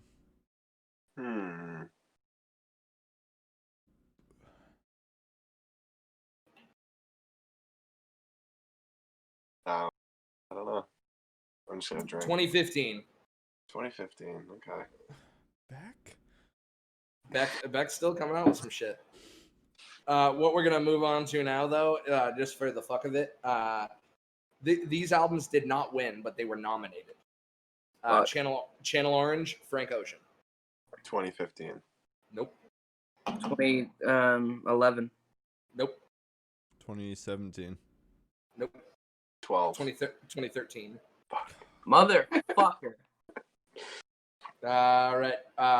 Wasting Light, Foo Fighters. That's 2011. Nope. Oh. Wasting This light. is like my favorite game ever. 05? I don't know shit about the Foo Fighters, so pass. 2012. Come on, man. Everybody Dude, you are a Come piece of on. shit. Seriously. These are awesome. How do you look at Recovery, yourself in the Eminem. mirror? I don't. 2010. 2010. 11? Yep. Lee Wargo 2. I thought that shit Chunky came out 2, 2010. Dylan 1. It's a close game. It's a close game, ladies and gentlemen. Don't change your channel because it isn't fucking NASCAR. No one's watching. The Fame, Lady Gaga. Oh, 2008, dude. 2008, man. 2009. Oh. Why were you so confident in that one, dude? Oh 'Cause my I know. God. I know, man. It's gotta be 7 Bro- then, dude. It has bro to be got the 2007. vinyl. Oh, Wait, what's our first 2010. Is that our first album? damn. No. Oh, okay, never mind. I don't know that one though. The first one. That was 2010. It's a solid album. All right. The next one we have Graduation, Kanye West. 2008. Yeah. Damn. Woo! Everybody's tied Is this at a 2. three-way Let's tied? go. Oh god. Everybody's tied at 2. I love it. This is awesome. You have American Idiot, Green Day. 2004. 2005. Oh. It was 2004. Yes. That was crazy. Wow. Dylan just came out of fucking nowhere. That's overpowered. I'm going dude. for the gold, man. Come on. Wait a minute. Why is it segmented in its own category? Hold on. There might be a wait. Oh no, it's 2004. Dylan wins. Yes. You're a piece of shit, Dylan. Thank you, everybody. Thank you. And on to the last game. I'm gonna grab a cold one. Yeah, so I need another cold one. Yep, chuck me up. Back for the last game. Thank you guys for staying tuned in. We appreciate you all being here, and we love you. We want to break up now into 2 teams. I see it being the easiest with the right side versus the left. Me and Dylan will take on Lee and Shunky. So what we're going to do is we're going to go 1 by 1. There will be 5 rounds. So just as a trial run, Dill, if I were to say day and night, you would say? Kid Cudi. There you go. You need to get the other person to guess the song immediately. Immediately. What is this, charades or something? If they hold on, but the thing is, if there is a pause while they have to think, you must drink while you think. So you need to try to make it as easy as possible. And it's the first to 3 out of 5. Wait, so teams one more time because I couldn't tell if you said me and Dylan or Lee and Dylan. You and Lee. Left okay. versus the right. Yeah. So you and Lee, me and Dylan. All right. We'll start with Lee and Asante. 3, 2, 1, go. Who starts? Somebody name a fucking song. You should have done it because you're the fucking. Okay, person. okay. So I have to say the fucking song. The other person has to say the title? You name a song. Take Care. Drake. You motherfucker. Solo Dolo. Kid Cudi. Yeah. Had to go right back to it. Yeah. God. Go. You gotta keep firing it. Missed Calls. Missed calls? Oh fuck! Is it? What is it? Are you serious? Are you fucking serious? Oh Drake! shit! It's Drake again? Wait, can we Drake, do that? No! Oh, I thought you said Drake. Drake! Wait, who is it? Drink! You gotta think of it. Drink while you think. Dude, I listen to emo music. Nope, drink. You know the song. I know you know the song. It's called Missed Calls. I do know the song. Yep. Oh, And I'm gonna feel real dumb whenever I don't know. What it is. Drink. 5, 4, 3, 2, 1. Mac Miller, you stupid bitch. Oh, I'm a retard. Okay. All right, so you guys are down 1. Dill. I'm an absolute moron. Frances Farmer will have her revenge on Seattle. Are you serious? Nirvana, bro. Yeah! I knew we were going to have some chemistry. Go. Fucking, Beamer Boy. Lil Peep. All right. Fuck. Hey, Outcast. Chunk? Club Paradise. Club Paradise? Oh shit, dude. Yo, you picked a bad one. Drink. Dude. Drink. Club Paradise? It's gotta be fucking. That's gotta be a Future song or something. Oh my god, you're down 2 now. That's Drake. That's Drake. All right. Yep. All right. So last round of the tops. We don't know going each to the other, bottoms. dude. That's This the is best part. overpowered. You That's know. the best part. Oh my god. I know everyone. That's I win fucking- every time. That's All right. fucking. Fucking god damn it. I can't even. Lion King on Ice. What? Seriously? Lion King on Ice. Can I answer? J. It's Cole. Frozen. Yeah. Oh. You have to drink though. You definitely took more than okay, fucking okay. yeah. Chunk. I Miss You. Oh, Blink-182. There's also a drink. All right, whatever. All right. So, actually, oh fuck. So that goes. So okay, me and Dylan win the first round. All right, Lee and Dylan, name songs. Starting with Lee, go. Shit. Okay. The boy who blocked his own shot. Jesus. Fuck. Yeah, you dude. picked a bad one, man. God damn it, dude. I don't fucking know. I tell you right now, I never heard that in my life. Drink the rest of your drink. That is brand new. Damn it. Dill, go. Wait, hold on. Shunk, get a cold one. There it is. Dill, go. Canadian Goose. American football? Nope. Okay. My Dick turn? Mensa? Nope. No. I have no idea. I lose. Fuck. Who is that? Lil Uzi Vert. I don't listen to Uzi like that. Come on, man. God damn it. All right, we're both at 0 now. Shunk, Lee, go. Skater boy. Avril Lavigne. Bro, you Dill? don't know about me and my Avril Lavigne, bro. Yes. What? One step closer. Linkin Park. There you go. Lee, go. Numb. Linkin Park. What the fuck? This is bullshit. There needs to be tighter rules. Steve Biko. Come on, man.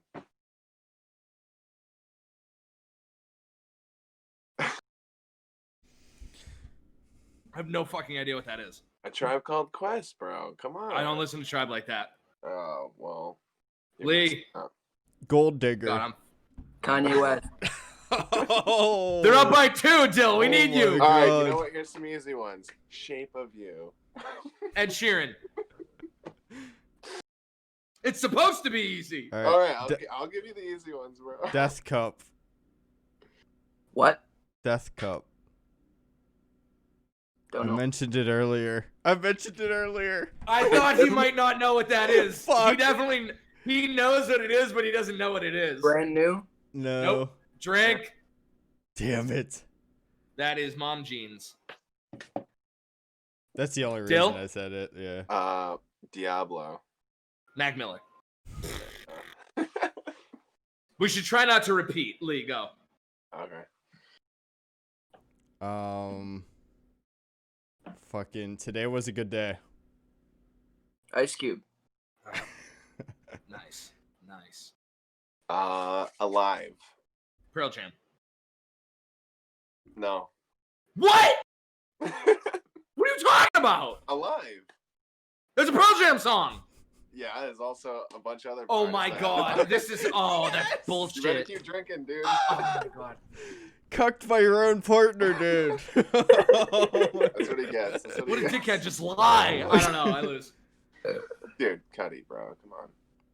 I just said to repeat shit. Oh, it's different You times. So motherfucker. Lee, go. I am hammered now. Crew love. Fuck. Oh my Drake. God. Stop repeating shit! All right. They win the second round. Fuck you. Back to me and Shunk. All right. Starting out. Down in a Hole. Alice in Chains. I'm gonna drink anyways. You gotta. Thank you, Soko next. Hammer. Oh, is it No, it's the opposite? It's Shunky. God damn it. Okay. Soko Amaretto line. Brand new. Stop you! It was a new round. I didn't. Fuck. Nights. Nights? I have Nights. No idea. I have no Oh idea. my god. Fucking destroyed. Frank Ocean. Oh. Shunk. Thrift shop. Thrift shop. Is that fucking Drink! is that J. Cole? No. Oh, drink like a mother. You better finish that for that shit. That's Macklemore, bitch. I don't know Macklemore that well. I need a big swig out of you for that one. All right. I don't know Macklemore that well, dude. It's not that crazy. Oh, crazy. CeeLo Green, technically. Yeah. Gnarls Barkley. There you go. We got a drink for that one, though. That counts, though. We get a point. Okay. It's 1-1, I think. Yeah. Yeah. No, wait, no. I think we lost the first round. No, well, no. Me and Dill have one in the set. You have one in the set. This is like the game. This is the game winner. Okay. All right. Yeah. All right. Yonkers. But we're up one. No, we're tied 1-1. Tyler, Both teams Creator. in this round. Okay. Yep. Chum. Earl Sweatshirt.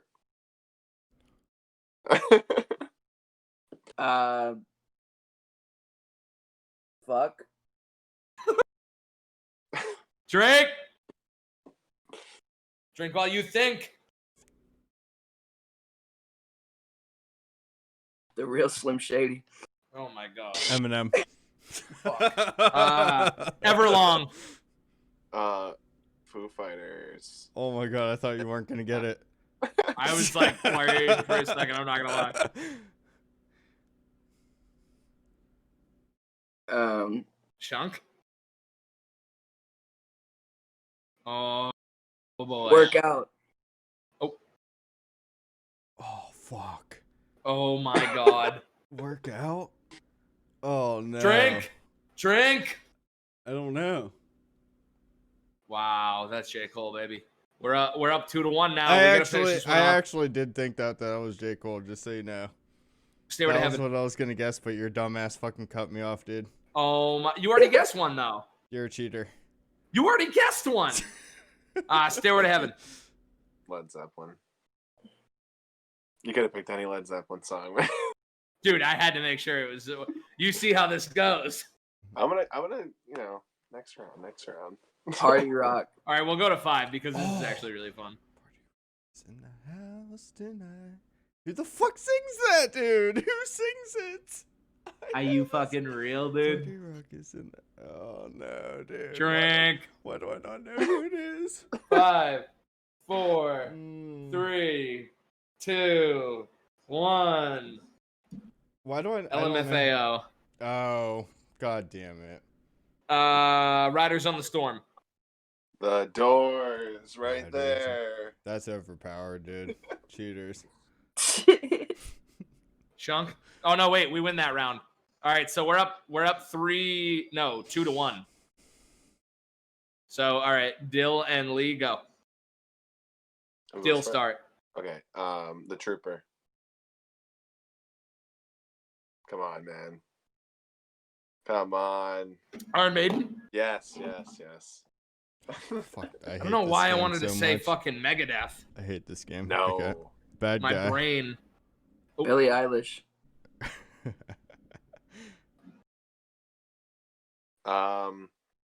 Blue suede shoes. Vince Staples. No. What? No. Yes, it is. No, drink. What? Dude. Blue suede shoes. Elvis motherfucking Presley, dude. Oh, Come I don't on. fucking know, dude. Come What? on, man. I'm thinking new shoes with the blue sway. Blue No, I'm sway thinking of with the suede blue shoes. sway. Oh. Lee, You can wear my hat. Mac Miller. the song's called "Wear My Hat." By the way. God damn it, dude. You guys are up 1-0 now. All you right, I'll bitch. drink for that though. Good. 5% tint. Travis.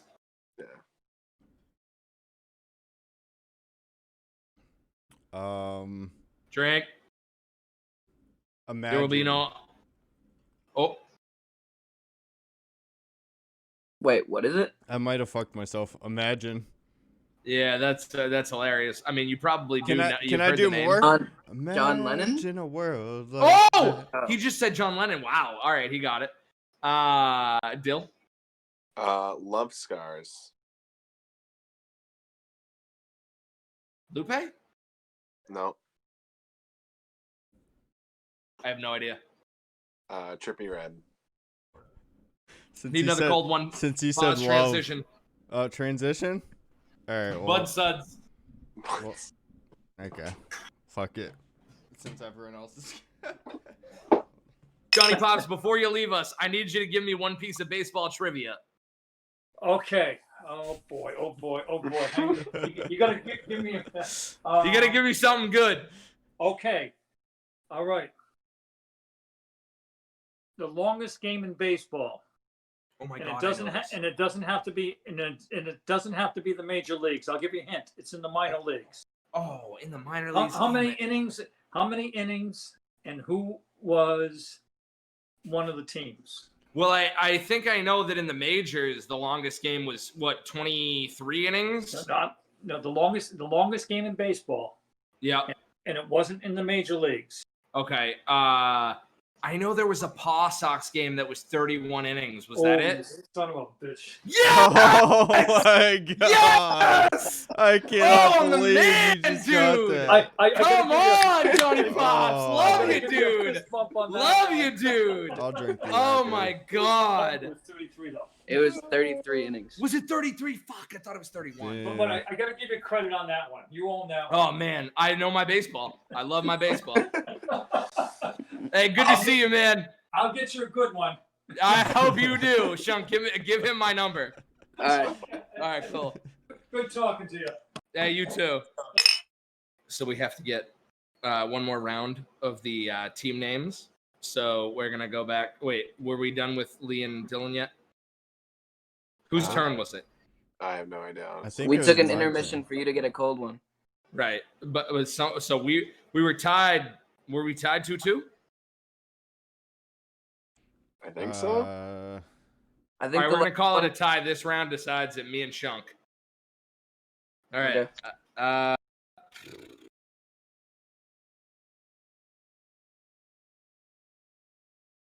Pussy. Roundabout. Roundabout? Yep. No idea. Oh fuck. Drink. God damn it. Shunk. Bedrock. Lil Wayne. No. Oh. No. I mean, I would I give knew him he was that gonna one. say that. I would give him that one. No fucking way. I'm not giving him that shit. Seriously? No. Cause it ain't Lil Wayne. It is though. You had to say the collective. It was on their album.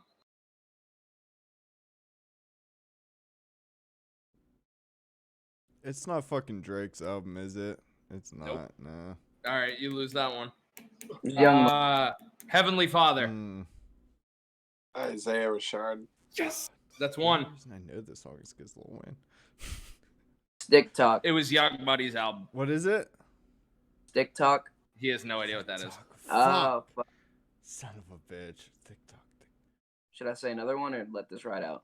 No, I mean if he has to take I it out. know. Drink, Lee, I drink. don't know what it is. All right, it was Future. Fuck, I got nothing. I got nothing. What's my age again? Blink 182. 2-0. Come on, man. Oh, dude, I'm trying to think of like easy ones. I'm fucking hammered now. As the game goes on, it gets so much harder because I'm trying not to repeat artists. All right. This has kind of two answers, but where did you sleep last night? Did you sleep last night? Drink. Drink while you think, bitch. Sounds Drink! It sounds like a Black Bear song. I don't even know what that is, to be honest with you. It might be, dude. You never know. You give up? Mm-hmm. It was Sure.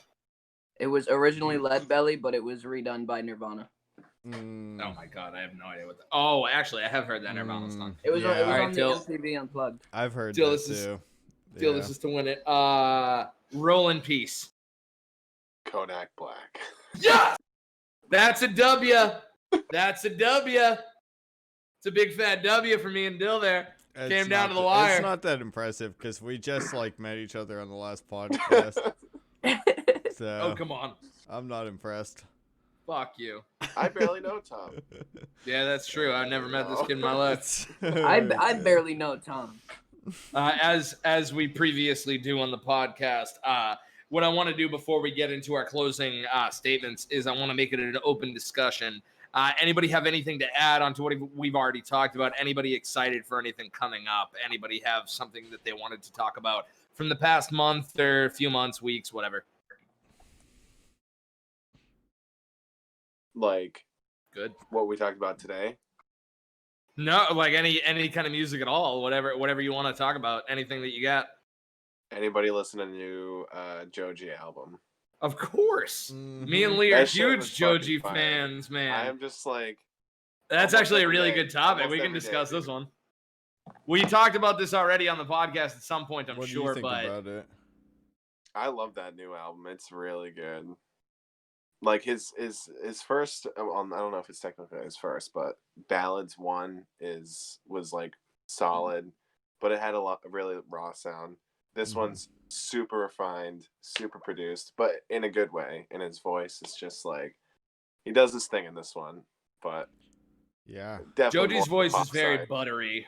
Yeah. That motherfucker croons like nobody else. I think He's- I like his sad shit more than I like his poppy shit, but he definitely it's a good way to describe it, to say that it's well produced, because I know, especially with the 88 Rising clique, that they, their goal is to chart and be very famous. And I think we discussed on the podcast when it came out that the album did like 92,000 first week, which is, Really? I mean, Wow. very impressive. But I do love that album. Talk about him. Lee, thoughts on this one? I don't know if we talked about JOJI. We talked about the album because I remember looking up how much it did in the first week. Okay. I don't know how in depth we went, but Well, JOJI in general, you could just see he's progressively getting like he's getting like really fucking good. Like one album to the next, he's a completely different singer. You could tell he's been working on his singing. It's crazy. yeah, the vocal work, like from In Tongues, the EP that he released first with like he said and shit, or she said or whatever, as opposed to Nectar. I mean, he's definitely a much more talented singer. I mean, I'm sure he worked on it, but also the songwriting itself Yeah. is much better. He is just leagues ahead, streets ahead, miles ahead of where he was before. So I still like his catchy shit, like Test Drive. Like I love that shit. oh, I love that song, man. Song's No so Sean, good. thoughts on that one? I didn't listen to his new album, but I really do like JOJI. Fake fan. Big fan. Maybe. What's your favorite song off it? Well, I didn't listen Or to the album. everybody, I guess. Oh, the new one? Yeah. I don't know. Honestly, probably Modus. Yeah. I love that song. I like Mr. Hollywood. That one's got a vibe to it, in a way. I've heard people that came into my stream that like JOJI said Mr. Hollywood made them cry and shit. I honestly think Pretty Boy might be my favorite song. Yeah, It's so yeah. catchy. It's so fucking good, dude. It's such a short song. I like the one without Lil Bit. Lil Bit's I don't mind Lil Bit. I Lil don't hate Bo. Lil Bit. Lil Bo. He's alright. He's just having fun. He's doing his own thing. I cannot love me hate some him. Yachty, I don't man. know how you could hate that guy. I don't know how you love me could. some Yachty. Like, yeah, you could not so, like okay. his music, but So let's dive just a little bit deeper into that. As Shunky, as somebody who's a fan of him, what is your what's your favorite track that you've heard at least? I really like World Star Money. Bitter that's Fuck. that was Bitter a bonus Fuck, track. dude. That's a fucking Bitter hit. Fuck's fire. I love that Yeah. song. Yeah. I do. I also like the Midsummer Madness song he did with 88. That's Yeah, fine. that song's fantastic. I mean, that whole, to be honest with you, the hook made that whole song. So it was like, oh yeah. as long as you wrote, a semi-good verse. I think, honestly, August 08 probably has the best verse on that song, though, if I'm being agree. serious. I Yeah. agree. Rich Brian, it is what it is. But Rich August Brian's 08's gonna verse take it on that or one leave it. is so fire, dude. Really big fan of that one. So just to move into the ending moments of the podcast here, what we do is everybody has 60 seconds, or as long as they would like, if it's underneath that, to discuss whatever they have coming up in their lives, any kind of self-promotion, or any kind of music that they're really excited about in the future, or anything that they've been listening to a lot recently that they want the world to know about. So, Shunk, we'll start with you. Well, like I said last podcast, I got that album coming out in just about 2 weeks now. Just about. Yep, we got a cover done up for it, so I guess I'll show that shit. here. First Show that time one. ever. Bomber fucking cover. Okay. So there we go. There's that. It'll be about 11 tracks, and that's really where my focus has been. Well, that's dope. And next on the 30th? Yep. Is that the 30th? Okay. I was just making sure that I was right on that one. So everybody make sure that you check that one out. It's Asante, Assaiante, and the album will be called Bummer, and that will be November 30th. So everybody check that one out. Lee Wargo, what are you thinking this week? So like right now I'm thinking Tom's a bitch. He rigged this shit. He played games that he knew that he would win. So true. Pretty much Couldn't just agree. garbage. Shout out Peaches. Okay, yep. He Just did. right in front of my thing. I have Go no fuck idea yourself, Tom. I have no idea why that keeps happening. Right? That was Absolutely no idea. That was perfect. All right. I'm not even kidding. I have no idea why that keeps happening. Keep that one in Anyways- though, because that's Anyways, hilarious. dude, shout out Peaches. Oh. She's being a good girl right now. The My dog is bubbles. bigger than Tom right now, actually. My bubbles. I'm gonna bring her on when we close it out because I love her so much. I mean, Dill, have you seen my dog? Yeah, I think I saw a picture of her. She's a big girl. What is she? Right. Moving Yeah. on to Dylan. What are you thinking? What do you have? What's going on in you? I'm also coming out with an album. There. shit. That is Kerek. I said I went- Kerek. Yeah, it's right there, as you can see. But I'm thinking it's gonna be the week before Christmas, so And what's the name of that? it's gonna be the sequel to my other album, Lost for Words. It's gonna be Lost for Words 2. All right. And how many songs we got on that one? 22 Now, songs. for people that It's don't going know with who the big you one. are, what kind of music do you make? I don't know. It's kind of just experimental. Whatever happens, whatever kind of goes, whatever direction. Like there's some heavy metal shit in there, and then there's some chill hip hop beats and stuff. So it's got a wide variety. Definitely. So to add on to that, as somebody who's worked with Dylan in the past, it's very, very vibey. Like you need to understand that it's going to be extremely experimental. He's going to do whatever sounds dope to him at the time, and that makes for some unbelievable creativity out of that project. Just absolute every angle that you could possibly see. He really does touch all of the bases, and he's a very talented musician. He's a very talented singer. So if you're interested in any kind of creativity or experimentation whatsoever, definitely give that a check. That's going to be out on, what'd you say, December 18th? Probably somewhere around there. All right, we're going to say December 18th just to give the people an exact date. Okay. But yeah, no, definitely It's check the that day out if you're now. into the definitely check that out if you're into the dope experimental, like he said, hip hop, metal, any kind of thing that you're looking for, that's going to have it on there. I'll end off with mine. I've been dying to talk about the fact that Goody Mob had Andre 3000 on their new album. And on such a boring fucking song, Andre comes through and just ethers the goddamn whole track, dude. He's going to weave, he's going to bob, he's going to knock you in the slob. There is no man out there with better intricate flows and compacting a vibe in one. The man is untouchable. I don't know. He's probably 40 or 50 at this fucking point. But if I never get an Andre 3000 solo album, I'm gonna kill myself. I'm gonna do it. It's never gonna happen, be a bro. ritual suicide. I don't think he's ever gonna do it, and I understand why. But with being said, if you go through the features of him over the past 10 years or so, the Devin man the Dude, clearly man. he You know that song? clearly understands what music is still popular now and how to vibe or zone out to any track that he is given. I need an Andre 3000 album.